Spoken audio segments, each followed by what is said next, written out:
ചില പരസ്യങ്ങളില്ലേ അതിന് ഭയങ്കര മീനിങ് ഉണ്ടാവും. ഞാനിപ്പോൾ ഏകദേശം ഇപ്പം പറയുകയാണെങ്കിൽ 40 മിനിറ്റ് മുമ്പ് ആപ്പിളൊരു റിലേ എന്ന് പറഞ്ഞിട്ട് ഒരു പരസ്യം ഇട്ടു. ആ പരസ്യം കണ്ടില്ലെങ്കിൽ ലിങ്ക് ഞാൻ താഴത്തെ ഇവിടെ കൊടുത്തിട്ടുണ്ട്, കണ്ടു നോക്കാം. മോട്ടിവേഷൻ നല്ല ഇതിനെ പറയണ്ടേ, ഡിസബിലിറ്റീസ് ഉള്ളവരെയും അതേപോലെ ഡിസബിലിറ്റീസ് ഇല്ലാത്തവരെയും ഒരേപോലെ കമ്പയർ ചെയ്യുക, അതേപോലെ ഒരു തട്ടിൽ വെക്കുക, എന്നിട്ട് അവർക്ക് പറ്റുന്ന എല്ലാ കാര്യങ്ങളും കറക്റ്റായിട്ട് ചെയ്യാൻ പറ്റും.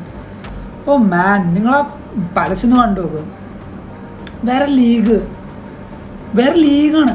ഹെൽത്തിന് ഇത്ര മാത്രം ഞാൻ പൊക്കി പറയല്ല, പക്ഷെ എന്നാലും ഇത്ര മാത്രം ഒരു കമ്പനി പ്രൊമോട്ട് ചെയ്യുന്നുണ്ടെങ്കിൽ അത് ആപ്പിൾ തന്നെയായിരിക്കും. നിങ്ങൾ നോക്കിക്കോ, സ്ലീപ്പ്, ഹാർട്ട്, എല്ലാ കാര്യത്തിലും medical records, what ever, check it out. And എന്തായാലും ഈ വീഡിയോ ഒന്ന് കണ്ടു നോക്കുക.